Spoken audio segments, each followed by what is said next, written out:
pints of politics every damn week. Kick it off for us, Heath. Man, welcome back. Pints and Politics, y'all. We are doing a special edition this week. Folks, we've got a lot going on, a lot to talk about in a short amount of time, so let's get right to it. But first, let's thank our sponsors. Yes, Comer Distributing, which we did not partake in a pint this week. Yep. Simply because we were at USC for the first half. Yeah, that's right. And just came back from Columbia right now with still work to do today. So we're not going to pop open a pint in the middle of the day. Yep, that's right. And then also our newly added sponsor, Burns Automotive. Yeah, man. And hey, shout out to our producer. We worked on some voiceovers last week trying to get professional. And I tell you, those commercials for Burns Automotive and Surfaces look pretty damn good. If you need some voiceovers, we're doing pretty good with it. One take here. Not that guy. Messed up on the very last word of the very last ad. So that's an admission of a mess up. No, only teasing. No. See, what happened was... I thought we're getting better at this. Yeah. You know? So, but yeah, all in this episode, folks, as promised, we did get our first candidate for governor. Yes. And our current LG Lieutenant Governor, Pamela Evette, came and joined the show. And we will have that discussion this week. I thought that was great. Very interesting. Yeah, I like the way we handled it. It's good casual. Hopefully it gives some insight to her as a person, more just as a candidate, so where she comes from, how'd she get into politics. But just really enjoyed that conversation. Yeah, and we want to do it with Alan and Ralph and Nancy and Josh as well. Yeah, all the candidates for governor are welcome. We are reaching out to all to try to schedule, and we'll even come to you. So if schedule allows. So yeah, look forward to that. So we did have that discussion with Lieutenant Governor Pamela Evette this week, but we also wanted to talk. We got a lot of stuff going on. We had judicial races this week. We had in local news. We had some stuff going on with Silfab when they had the leak, and then we also had the spill earlier, and just a lot of a lot of concern. Yeah, I mean, for the operations and what's going on, threats to public health and all those things. Yeah, and I think we should really dive into that a little bit because it's still new. Yeah, we don't know all the issues, but with us being south, it's always been a Fort Mill issue, like but there are concerns. Yeah. So we did want to talk about that, and we also will give or try to give all sides of that issue. I know where, say, the school district now has come out and issued sort of a letter. I know the county, York County, has also issued a statement. I think Silfab currently right now is having a press conference to give sort of their side of what's going on. So a lot of information to cover. And also, probably we will diverge from some of those topics in this section, segment, and maybe even get into a ditch or two. But let's go for it. So I'll shut up. That way we don't get in the ditch. But let's talk about judicial races. The headliner was our Supreme Court race. We talked about this in last week's episode.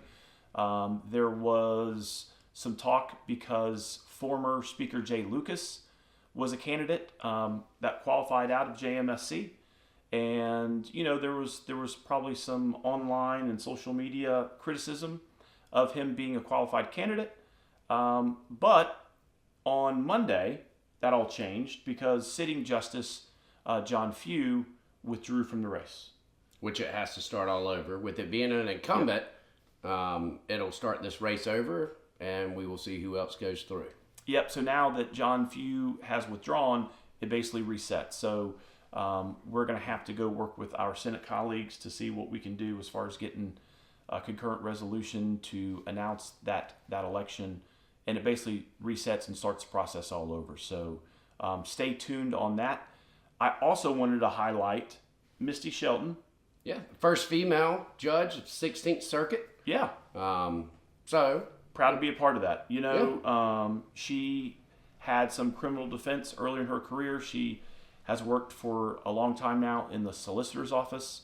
As I have disclosed before on an episode, Misty and I go to church together. Her and her family are good people. and was proud to support her in the effort. And first woman ever elected to the bench in the 16th Circuit. Well, we caught a lot of crap last year because we didn't vote for Melissa Inzarello because we had troubles with the way the process went. Yep. And that's an interesting point because that was the first race where there's a candidate on the ballot, but we refused to vote. And one of the things that we would always say is, look, I don't come and pee in your backyard, so don't come and pee in my backyard. Right. The 16th Circuit overwhelmingly was saying, we're going to reject this slate, so we're going to vote no. And if you're not in the 16th Circuit and you're trying to give your input, well, then we got a problem with it. Yeah, and so it is a House courtesy, or I would say a General Assembly courtesy for the most part, that, say, the 16th Circuit is made up of Union and York counties.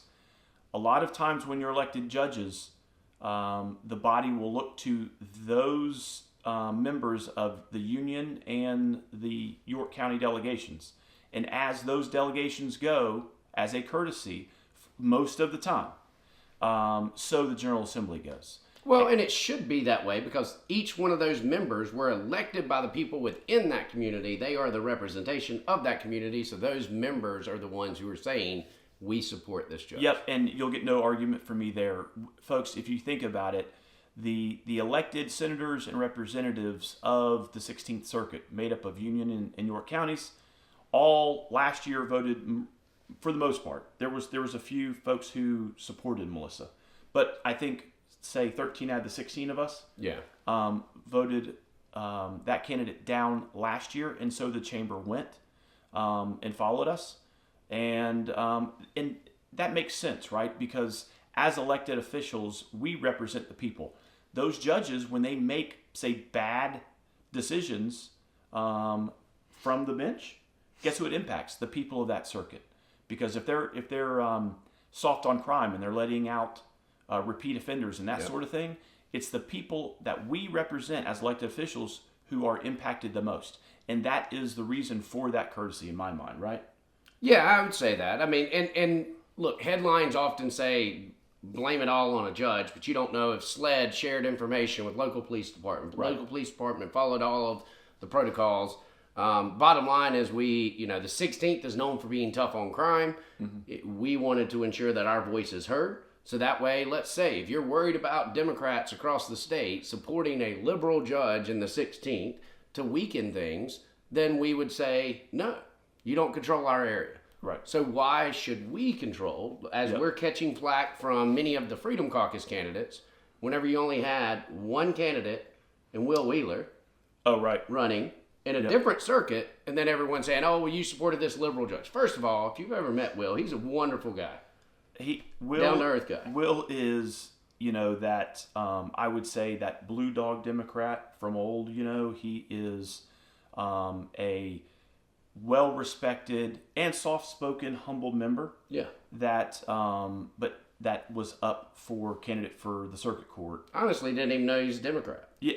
I didn't either when we were freshmen. Yeah. Until I got to meet him on a one-on-one basis. And he's one of the even as a Democrat, he's one of the ones that would vote with us a lot of times. Yeah, but I think there was a couple of candidates who were the only ones in the race. Yes. I think there was a few occasions, not just that one, but there was another one, I think, in the circuit of which Lexington's in, where there was a woman, and I saw a lot of some social media reporting that this woman reportedly did something that they deemed was liberal.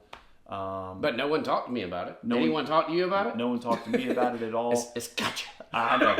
And speaking of, folks, when you're looking at, say, the circuit, which Lexington is in, we've got a friend in Chris Wooten, whose merch you're wearing right now. Thank you, Chris Wooten. Big shout out. His district is House District 69. And, I went to him during sort of when that objection, and because when you have a sole candidate and folks object, you're like, wait a minute, why is someone objecting to just closing the nomination and voting by acclamation, right? So went to him, talked to him. He said she's a lifelong conservative. I don't know where he's this is former coming law from. enforcement, and Chris Wooten has an impeccable record of supporting the blue and record of putting criminals away and being tough on crime. And so, and folks, that's another thing that maybe this podcast we can share with you, is that's a lot of times the way it works is when you have a friend or someone that you trust, and you go to that colleague and say, hey, what's the deal? A lot of times those personal relationships matter in those types of instances, because you push sort of the hyperbole and some of the social media politics out of it, and you go with someone that you trust. And so that's what I did, and I trusted Chris Wooten's judgment to support that candidate over in Lexington, and I felt comfortable with the vote. Now, the social media warriors starts calling us liberals, rhinos, and all that kind of stuff after these gotcha votes. And folks, here's one of the frustrating parts for me is, and I know I share it with you, is the same folks who are on social media calling us out for supporting a supposed or a reportedly left-leaning liberal woke judge are the same folks who are supporting David Pasco, who is a lifelong Democrat? A lifelong Democrat who fully endorsed Joe Biden just a few years ago. Now, again, I understand that Republicans or center-right Republicans or independents can support David Pasco. That's fine. That's not what I'm calling out. What I'm calling out is the hypocrisy, or just maybe it's just making everything partisan to begin with. Or maybe it's just the irony of life, right? That the same folks who are calling us out for voting on the only candidate out of, say, the Lexington area circuit are the same folks who are supporting a lifelong Biden-supporting Democrat for AG that is currently right now going on. And so, again, there's a lot of nuances in these votes and this, that, and the other that goes into making, that you have to weigh and consider. But that kind of BS is, we're just going to call it out. Well, to show the people it's coming from. So our own York County GOP, which absolutely love the two of us, they put up a post stating that only Jackie was the only Republican to not vote for these woke judges. But then just a week ago, you had the chair of the party post and said, this is not an official endorsement by the party, but he's posting on the party page. Right. This is my endorsement of David Pasco. And if you want to have some fun, go look at the comments. Yeah, that is true. You can see the type of person or the type of character that is displayed. And again, folks, nothing against David Pasco. I've actually never met the guy. I have, and I think he's tough on crime. I do like that he doesn't mind standing up, and wherever the truth takes him, he's going when it comes to a case. No problem with that. I just have a problem with some of the folks who are supporting him and some of that rhetoric and the BS that they put on social media. That's it. Mr. Pasco, nothing personal against you. It's more of some of the folks that you're attracting. Well, and I do have a problem with you, Mr. Pasco, in the fact that you were a lifelong Democrat, and then you Johnny-come-lately to the party, and now you want to call everyone else rhinos and establishment and everything else. I have a major problem with that. If that's the case, then yeah. Yeah, it's like going to church, getting saved by the preacher, and then complaining that the preacher was not really a Christian to begin with once it happens. It's a problem. So, man, we keep it real. Hey, Mountain Dew's got me wired today. Speaking of Mountain Dew, more sponsors. Yeah. So that's all you need. So let's go to a local issue that got a lot of publicity, a lot of concern for the school district and the kids in Fort Mill. That's Silfab Solar. Folks, this is a complex issue. There's a lot of things to consider. There's a lot of sides to it. I think what this boils down to, and we'll circle back and tell you the story and give you context. What I think this boils down to is we have a business that is on a piece of property that's operating in a light industrial zoning. And the question is the way that is their business truly light industrial, or is it more what some would argue heavy industrial? Right? That's the fundamental crux of what's going on. They were supposed to just assemble parts. That definitely is light industrial. Yep. And we will post, because the county had put out a letter back in, I think it was 24 or 25, that sort of gave a timeline of, now this is as they interpret it, right? This is as the county perceives the events of what happened. So take that for what it's worth. That is the opinion of York County. All right. So back in the day, this was back in the 90s. The Eubank family owned a large tract of land. It was sold off. It was zoned light industrial at the time. Mm-hmm. Subsequently, that land was purchased and by a couple of different folks. One of them had a light industrial. I think they sectioned it out into, say, 2 or 3 parcels, and all had light industrial. The school district also purchased some land subsequent to the, 2010? Beside of the light industrial or within the light industrial? The school district bought a parcel or 2 with light industrial zoning. They then subsequently got it rezoned, right? And therein lies the rub. Right. Because the county council at different points in time, so I don't know what the membership was. Maybe you were part of it. No. Only there for a year and a half. But so the county council knew, or the county and the school district all knew, that there was light industrial parcels. The school rezoned land that they had purchased that was light industrial, and they knew who their neighbors possibly could be. And so when Silfab came in 22, 23, started their design and stuff, I think they got construction and design approvals, all that in 23, 24-ish. And so what's going on right now is you have a Silfab solar business who's invested millions and millions of dollars, just recently got their CO. Are they from Canada? They are. Yeah, I think they're a Canadian company. That's a whole Silfab, eh? That's a whole nother story of what motivated them to come and choose York County. That's a whole nother episode. But so back to what we were saying is you have a business that is now CO'd, about 30 days ago, and so they're preparing to go fully operational, and they had a leak of about 1,500 gallons of solution, and I can't even pronounce the chemical that was in it, and so we will post some materials on all sides of this issue on the Facebook page so y'all can read for yourself. But so there was a solution leak of about 1,500 gallons, depending on who you ask, anywhere from 15 to 30 gallons of actual chemical, and then diluted with water. Anyway, there was a spill on this past Monday. And from my understanding, there shouldn't have been any chemicals to spill to begin with. Well, no, they're approved for. Because I visited the site, because even though it's not in our districts, I went up and visited the site because I wanted to understand what an economic development project it was, what is the business, right? Let's cut to the chase. Let's go actually see what's going on there. And what they do have on one side of the building, they have basically a covered area where they can back trailers in. Yeah. And again, folks, all this was by design.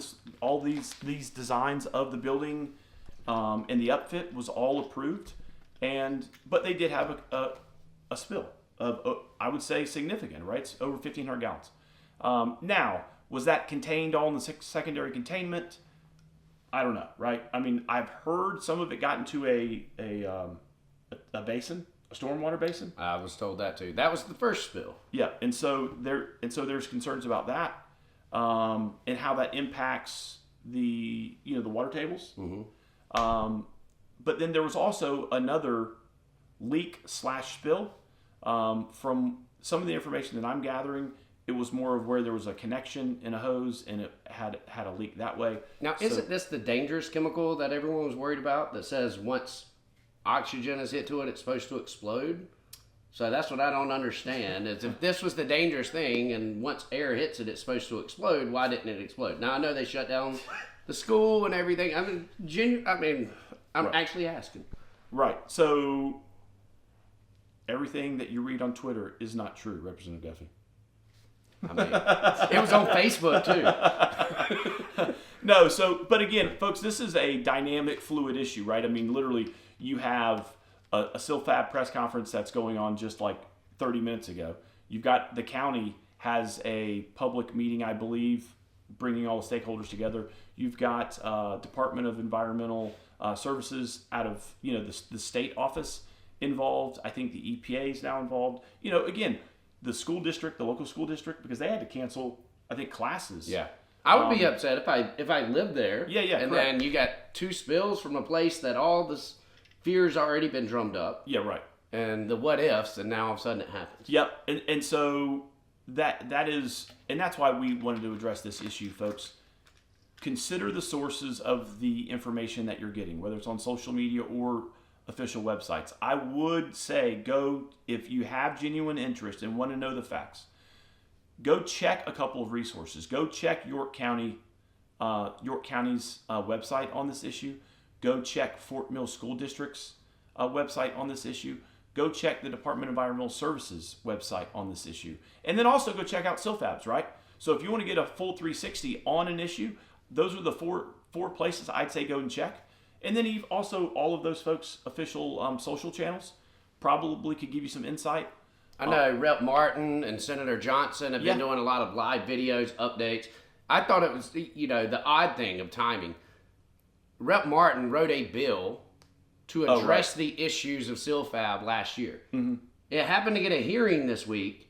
Right. And then we got 2 spills. It was already on the week. Right. It was on the agenda. Yeah. But, thankfully he's kind of ahead of the curve. And from my understanding, the Municipal Association is kind of in agreement with some language changes. Yeah, they're working with them. And again, that's another thing too.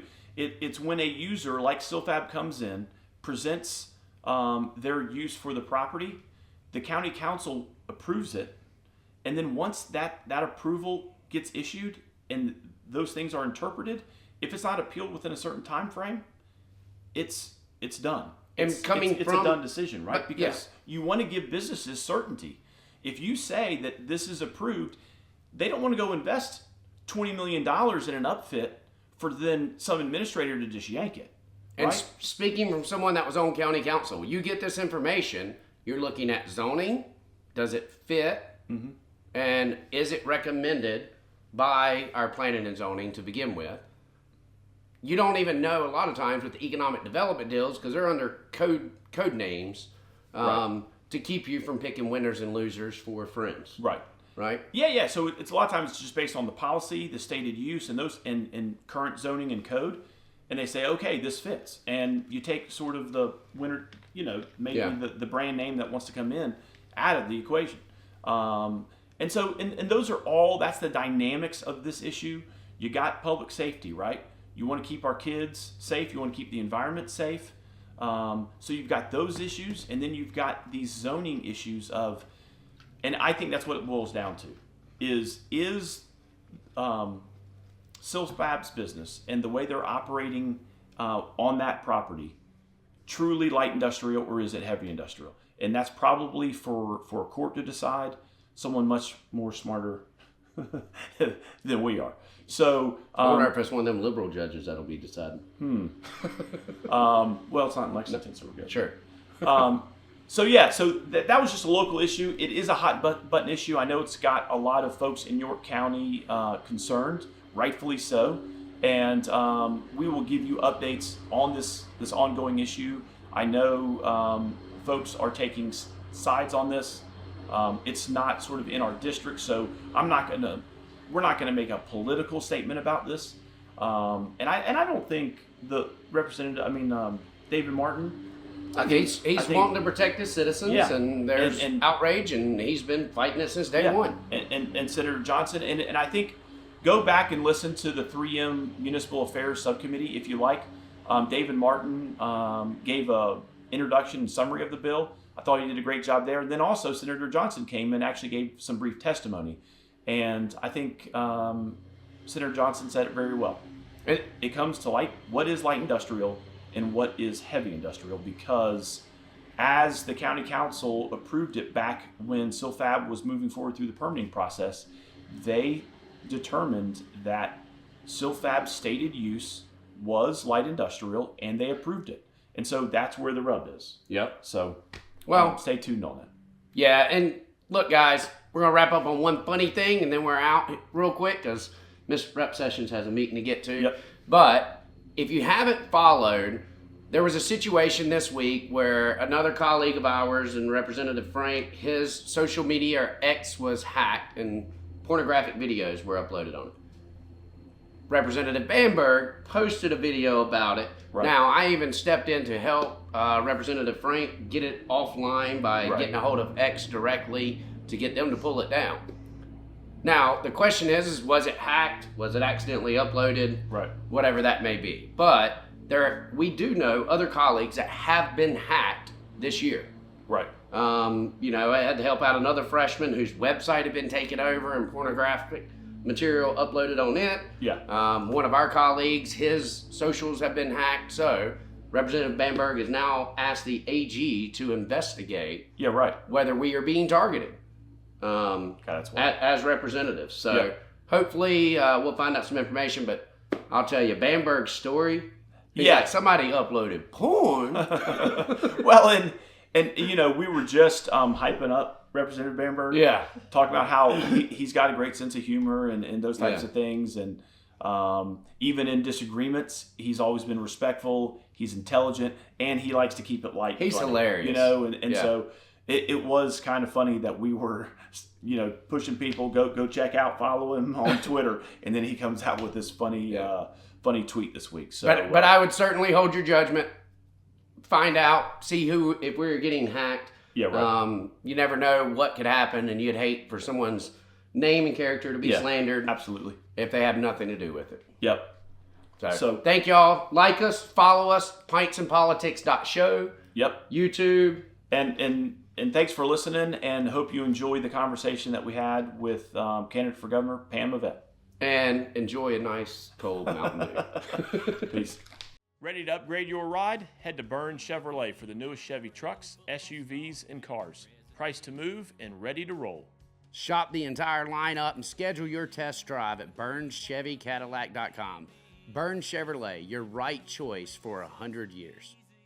If you want to know the truth, pull up and listen in. There's truth on tap and lies on ice cold. All facts with a little bite. Welcome back, Pints and Politics. Special episode. The governor's edition, Yeah.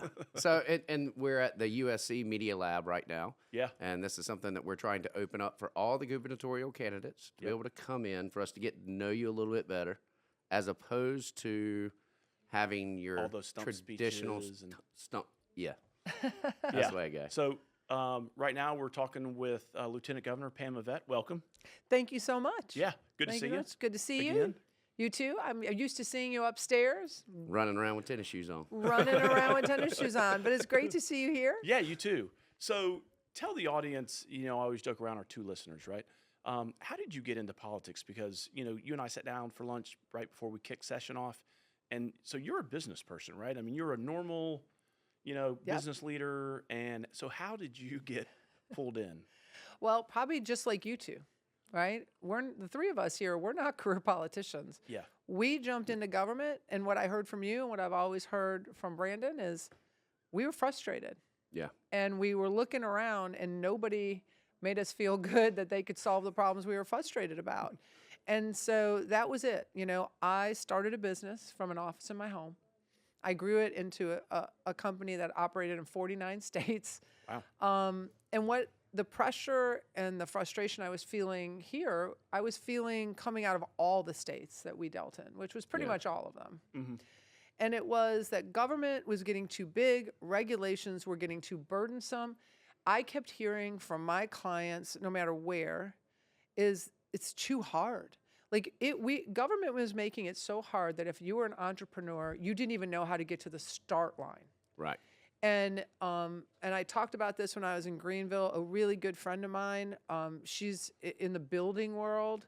Her son was going to branch off, and she's like, I can't get over the amount of money on all these applications he's putting in. Nobody can do this. If they weren't there to help them. And that was the same thing I said to my husband. My grandparents were immigrants. My grandmother lived with us. She loved being an American. She drilled it in us, right? If you could ever make this country better, you should. And I kept telling my husband, David, listen, the American dream is getting further away from our children than it was from my grandparents. Yeah, that's right. And in our own business, I could have never started my business today with the little bit amount of money and grit that I had when I started it in 2000. I couldn't. And so I just wanted to make a difference, and I kept saying it out loud. And this is my warning to all your listeners: if you put it out Both there, of you. if you put it out there, it may happen. So be careful what you wish for. And I said, one day I'm going to do something. I'm gonna run for something. And my husband laughed and said, "Oh, that's wonderful." And I did. I saw President Trump come down the golden escalator, and I was like, "That's my guy." And my husband David was like, and y'all know David. I mean, he's super quiet, and he's like, "What do you know about him?" I said, "Nothing, except for the fact that he's a businessman, and I am tired of career politicians. I want somebody who signs the front of a check." I want somebody that knows what it's like to stay up at night going, how am I going to make payroll? Stress that you're going to let employees down. That's right. I got an 18% increase on our health insurance policy. How in the world am I going to, first of all, how am I going to tell my clients?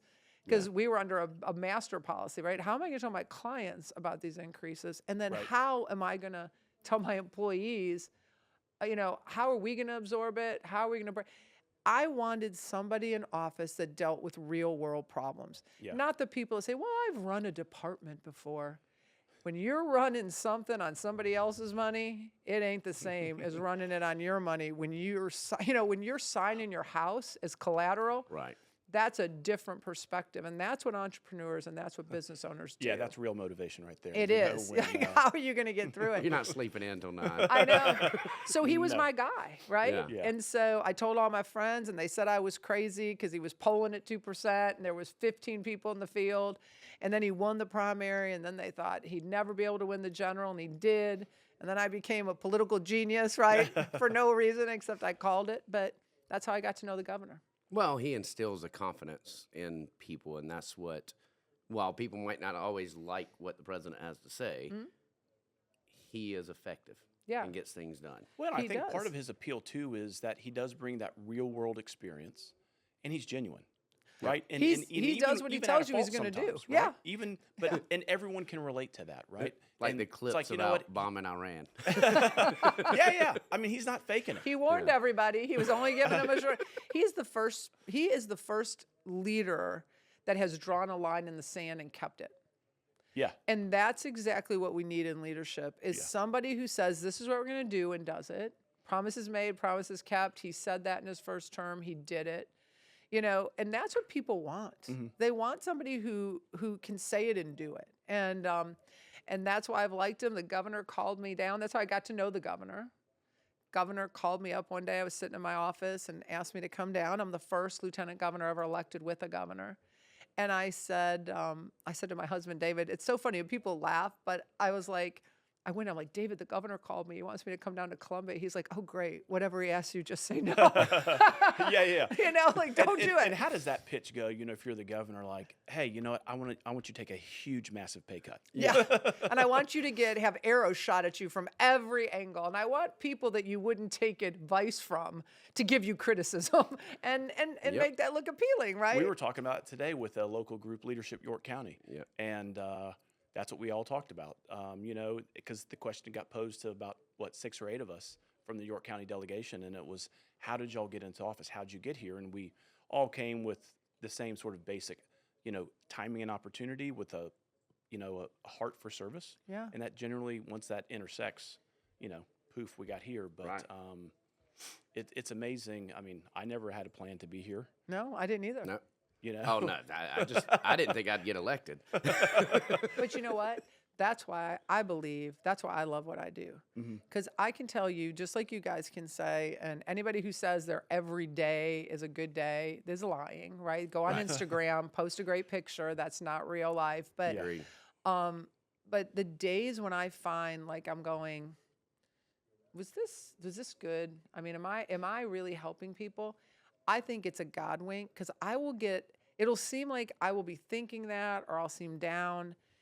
And then I'll get a text from somebody that goes, oh my gosh, thank you for connecting me to the Department of Revenue. They completely solved my problem. You knew exactly who for me to go with. This saved me thousands and thousands of dollars. I don't know what I'd have done. Called being a servant leader. Yes. And that gives me I'm like, Yeah. yes. I think it's just those little wins for me that it happens so much. I'm not looking to eat the 100%. elephant all at once. Politics is like the game of golf. I know, at least for Guffey and I.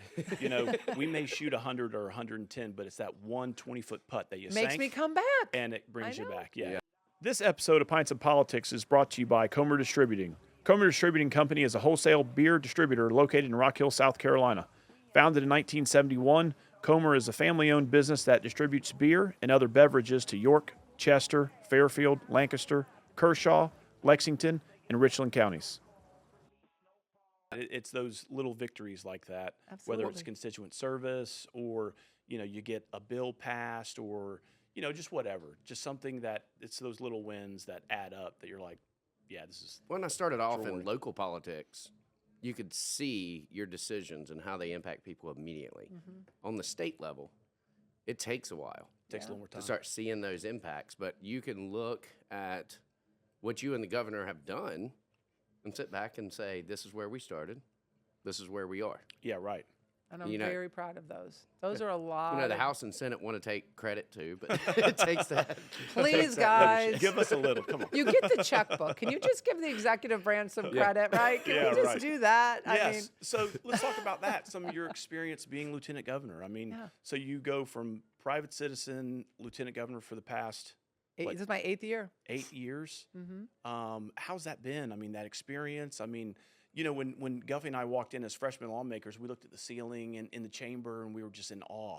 Now we sort of just, you know, Walk some right of those past things it. you take for granted Yeah. a little bit. Yeah. Would you agree? And so you could remember those days when you first got into office, and you're like, holy crap, you know, this is. You know what I mean? Well, for me, imagine for me, you guys have like a whole bunch of support system around you, like people who had been there for a long time. I got elected. I showed up at my office. No other lieutenant governor has ever done what my role was now, which was really undefined. Oh, right. And so I just wanted to be impactful. And that's what I said to the governor when he asked me. I want to be impactful. As long as you will allow me to be impactful, I will do this. And he said, I will. And so I sat down and I'm looking around my office and it's blank, right? There's no pictures up or anything. And I went, what do I do now? Yeah. And so I went up to the House and I started making friends. I mean, I'd met a lot of House members and Senate members, you know, on the campaign trail with the governor. And I thought, well, that's what I did in business. That's how I was successful in business. You make relationships and you let people know who you are and what you're capable of, and you earn their respect. And then you work from there. And that's what I did. And it was so funny. I walked into the House and the Sergeant of Arms is standing there and he's so sweet. He looks really mean and tough. Big Mitch. But but he is so sweet, Mitch is. Yeah. And so he looked down at me and he said, I've been here a long time and I'd never seen a lieutenant governor up here before. And I said, Oh, wow. I'm Pamela Evette. So nice to meet you. I'm going to be up here a lot. And I did. I came up and started to get to know you all. And I talked about what the governor and I wanted to accomplish. I wanted to hear what you guys wanted to accomplish. And I wanted to share because you have a perspective that is in your district. Right. And you should, because that's who you're fighting for, the people of your district. But I have a perspective that is across the state. And so when we are talking about pieces of legislation, I always felt it was important for me to share with House members what other people's perceptions were from around the state. Yeah, right. And so I loved that. And then I started figuring out where were there gaps? Because that's what you do in business, right? Like, where are there gaps that we're not filling? So the WIN scholarships was something that everybody was talking about, the General Assembly, the governor and I taking advantage of those. But then I was hearing from the small businesses, the mom and pop businesses, the void this was leaving for them. And I started doing some research. Well, youth employment was at the lowest it's ever been. So I went to the governor and said, hey, I want to start a youth employment initiative to get parents to get their kids off the couch, stop. Off the devices. That's right. Yeah. Stop living through, stop voyeuring other people's lives and go live your life. Right. And so I partnered up with the Department of Workforce. We started traveling around the state, highlighting. First, it was highlighting companies that really bring on youth. and we went to Carowinds, and we went to the aquarium in Charleston, and we went all over saying, hey, send your kids here. They need workers. Then, a year went into that. We developed a website because those small businesses also said, we don't really have a platform to go out and reach potential employees, right? Yeah. So Du and I created this platform. We've had 17,000 jobs for young people posted on there. It doesn't have to be young people, right? Like Carowinds will hire you if you're retired. Just come. I used to lifeguard out there. I think in York County, everyone has a Carowinds experience from their first job. My wife, same thing. There you go. And Trey so Walker. So this has kind of ballooned, and I'm super proud of what we've done. We've worked with school districts. We've worked with Ellen Weaver. We send it out, and I have carried that message everywhere I go in the state to parents. And I'll tell you, and I know that's something that's very near and dear to your heart, is when you talk to employers and they tell you the change that happens in a young person, like they said, you get like that 15, 16-year-old and you hire them and they come in and they're anxious and you can tell they're afraid and they're nervous and they're like fumbling around. That confidence. But they're like, you give them 30 days, it's a whole new kid. Their shoulders are back, they're confident, they're learning skills, they're earning money so they feel good about themselves. Isn't this what we want for all of our kids? Right. Isn't that the best medicine we can give to our kids? I'm seeing it right now with my 19-year-old. He's started a job, and the confidence that he's getting from it and the success that he's having, he really enjoys it. And you know what it does? Because workforce was saying, businesses were saying, we need kids that have soft skills. But parents are saying our kids don't have any fiscal responsibility. Well, when when your mom's lieutenant governor and she's kicking off a youth workforce initiative, guess what? Your 15-year-old's getting that summer a job, right? But when Jackson got his job, a lot different than my first job at Dairy Queen, right? $2.10 an hour because it was seasonal, but literally probably the coolest job. I'm going to own a Dairy Queen one day just because I thought it was such a cool job. But Jackson was making $15 an hour working at a water park. Wow. I know. And here you go. Now he's realizing, nothing's really about him. Like the parent who's mad because their kid isn't tall enough to go on the slide. Right. They're mad at you, Jack, but it has nothing to do with you. You learn to let things go. You learn that not everybody's problems really have anything to do with you. Don't take it personal, right? We've figured that out. I feel like she's talking directly to me now. But when they're actually out in the sun and working, buying $200 for tennis shoes means a whole lot more. They equate that to hours they're standing in the sun. Right. Unlike when they're is asking right, us to buy them, right? Now it's like, do you know how many hours I have to work for that? Yep. So to all the parents that are listening, summer's coming. People are hiring. Yeah. The best gift you can give your child is a work ethic. The best thing you can do for their self-confidence is get them working. Yep. So let's get them out there. That's so true. My daughter, Emma, loves babysitting because she plays some sports too, but she loves getting out and working. But you know what? She doesn't spend the money. And anytime we'll go to a store, she's like, hey, Dad, can I get this? And I said, well, you got money. Oh, I didn't bring it. Yeah. She's Or I'm already, saving it. Yeah. She's saving it. That's for what I do whenever we go to dinner. Heath, can you help me out? That's right. Help me out? Okay, so you mentioned going around campaigning around the state, meeting all people, small business, large business, just normal folks.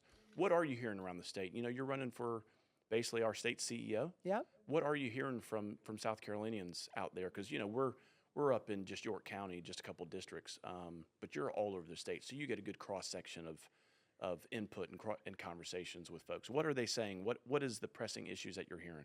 So energy is a big pressing issue, and I love to talk about it. I started deep diving into energy a few years ago because if energy is not affordable and reliable, we cannot grow the state, and you guys know that, agreed. right? Yeah. And then it's kind of those are we preparing our kids for the careers of the future? One thing that I thought initially it might be a little bit like an in the weeds topic, but it lit everybody's eyes up when I talked about it, is creating a state master plan. State doesn't have a master plan. Counties have a master plan. Yeah. Right. None of their master plans dovetails into the counties around them, so Yeah, it right. seems a little strange to me. But think about the idea. When you started your business, when I started my business, we all had plans. They were fluid because you're making best guess If this, then assumptions, this. right? Yeah. Yep. But when you have a master plan, and the way I look at it is you put the state out You start blocking off fertile farmland for our farmers. It's very important. Food security is national security. The president tells you that.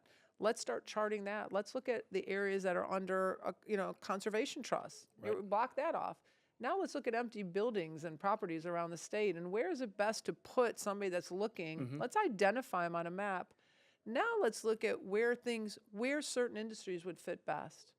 Wow, isn't that something? Then let's target growth. Where are we going to target growth? And wouldn't that be great to DOT that we could actually focus dollars and play offense instead of defense? Can you imagine such an idea? She's talking a vision, and then plans come underneath Yeah, that, can you see that? Don't build it and then say, well, why can't we expand the road? And I'm smiling that you mentioned energy, and then you start talking about a vision, a state vision, because I literally had AI write a bill because I was talking to some folks last week about why don't we have an energy secretary? And energy probably needs to be tied to tech, right? Because those sort of collaborate. You got to have energy to have the emerging. That's the only reason I went to right? LCI was to focus on energy because of tech. And I didn't realize when I had AI, hey, conform a code, energy secretary, we need, set the vision, all that kind of stuff. You know how fragmented our energy policy is? It's like, it's patchwork through office here and this, that, and the other. And I think that's a good point. Yep. Having an efficient, consolidated department that focuses on energy needs, tech needs, is going to be for the next 50 years, right? I think that's so important. I mean, you have to give everybody some clear directive. And you're right. When you look at these things, you start to realize where the gaps are. But I think that made everybody light up. And you know why? Because in a rural area, now they're part of the conversation. Yeah, right. Now they're thinking, wow, my needs, my wants are going to be looked at. If you're in an urban area, you're going, thank goodness somebody is thinking about where else to develop instead of this 10 mile by 10 mile area, right? Yeah. And so everybody was excited about that. Everybody couldn't believe we didn't have a state master plan. They thought there was one maybe dusty on a shelf somewhere that nobody has pulled out. But they, so that it really, because I thought, wow, that might be kind of an in the weeds thing. And, you only have a few minutes to talk. But when people get that. And again, a little shocked we don't have one. But that's the business person in me. It's like, you can't hit a goal if you can't see it. Exactly. And so, I think, and that's been my spiel is, you need a business person. I mean, that's why everybody loves the president. The president's a business person, and he's not gonna always agree with you, but he's gonna bring everybody to the table. He wants the best and brightest ideas. Right. That's what I've said to everybody. Everybody should have a seat at the table if you're affected in the conversation, and then we can figure it out. Short on time in Rock Hill? Swing by Burns Tire and Quick Service Center for fast, reliable auto care to fit your schedule. Tires, oil changes, brakes. In and out without hassle. Easy, quick, and right here in town. Burns Tire and Quick Service. We keep Rock Hill rolling. I was just with the Hospital Association, and I said, I feel so blessed in that hospital healthcare space. I've been an employer where it was important for me to have healthcare systems that were well functioning so that I could get and attract quality employees. I had to negotiate health insurance contracts, which is always brutal. Oh boy. and then I sat on the foundation board of a hospital. So I've seen it from the hospital side. Okay. And now I've been lieutenant governor where I see it from the government side. And sometimes they all laugh because I said, sometimes it's amazing because that's when you really realize there's never one solution that's going to make everybody happy. So what we should do is the do no harm principle. Right. And how can we help everybody a little bit without harming, and overburdening it? And what do we do? So I think it's great, the experience I can bring to the job. And that's what seems to really excite people. There's no on-the-job training.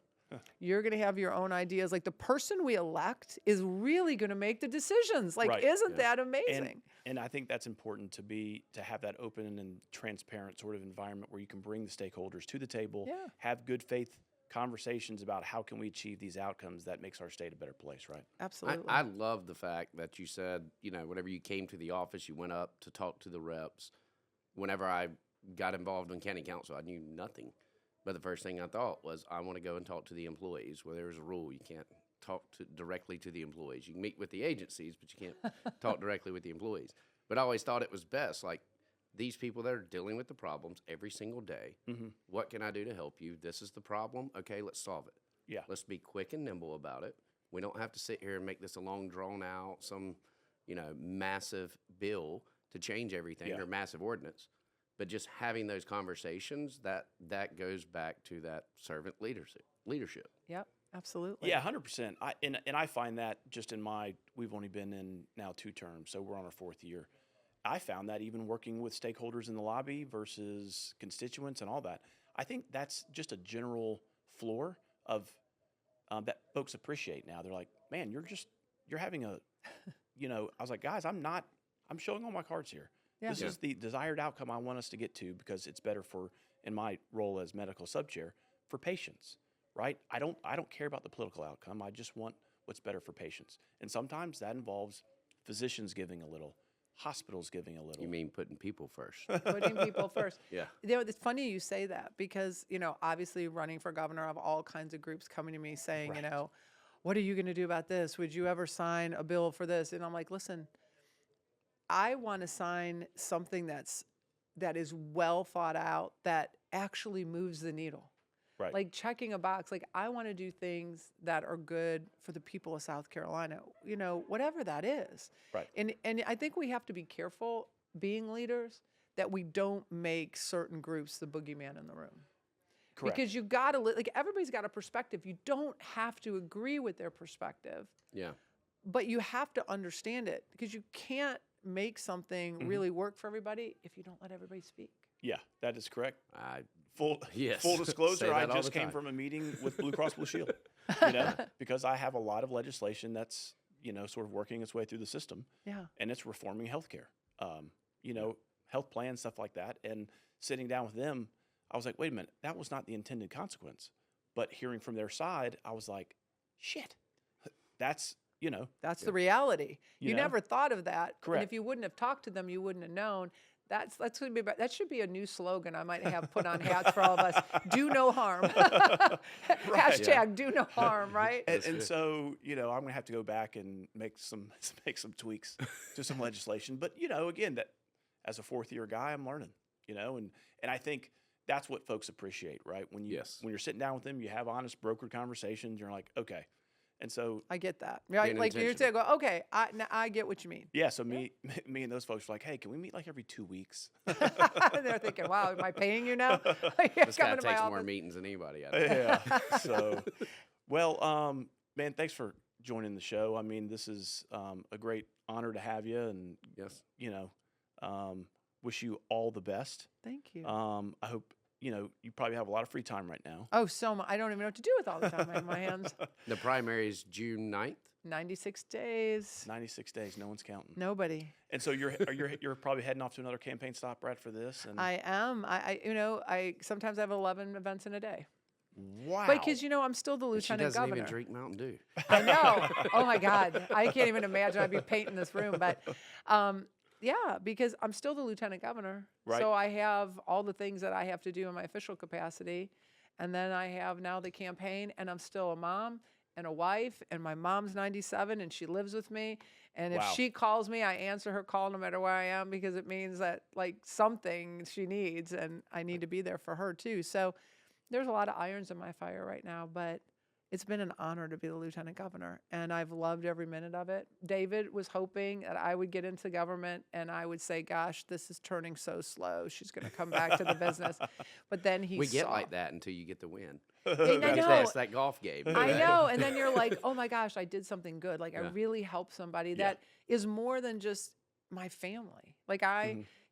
More than just my business, and to all people out there that are leading. And I would say it to everybody in the General Assembly, little eyes watch us.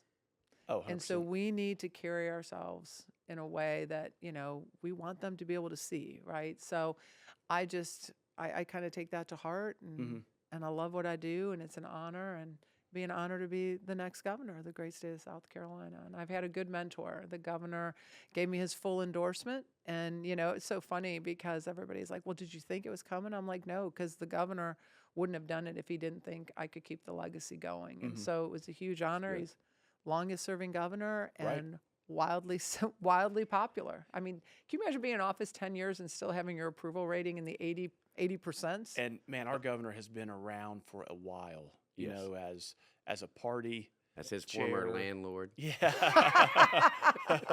He used to walk that back in the 90s, that bulldog around and check some properties. So there you go. So yeah. Well, wish you all the best. And thank you. And I wish you guys the best too. You have races coming up. I mean, we're all in this. Yeah. Do we have any challengers? Being told that I do, but we'll see. Yeah. We'll see. Got a few weeks. Always welcome some competition. You know, it makes, you know, you better, I think, as a candidate. But, you know, I've always had challengers. So I would, you know, if I didn't have one, hey, I'll go help Guffey knock doors in the Lake Wiley district. But Rock Hill 50%, Lake Wiley 50%. So your filing period's the same as ours, right? Yep. So official filing period's coming up, and then between the 16th and the 31st, right? Yep. Oh, wow. At noon, and then it's off to the races after that. Well, I think it's already been off to the races Yeah, for me. for y'all. I mean, it's just been. I announced in July, and I've hit all 46 counties by December, that's right. and doing it again, and Are you? yeah. We've been making the rounds again. And so I love it though, because I love people. Right. And so I love hearing what they have to say and answering questions. And so And it's great to see the state, you know? It is. All the different communities and landscapes. I mean, because we've got it all here in South Carolina. So That is true. Go to PamelaEvette.com and you can find out where I am. And We have it up behind you. oh, I love that. I Here. love that. PamelaEvette.com. Yeah. And join the movement. I don't think it's a campaign. I think it's a movement. It's a movement to keep South Carolina progressing and going forward and being, you know, continuing to be the best of all 50 states here in this amazing nation we live in. And right. so we just now got to build all the roads. Yes. I'm gonna leave that to you. No. Yeah, that's right. Leave it to the counties. Well, thanks for joining us again. Guys, thank you so much. All right. Thank you. Lies on ice cold, all facts with a little bite. No ivory tower, no pilots, then just crack glass talk and a one down pen, raise it slow. Let the real ones speak, pints and politics every damn week.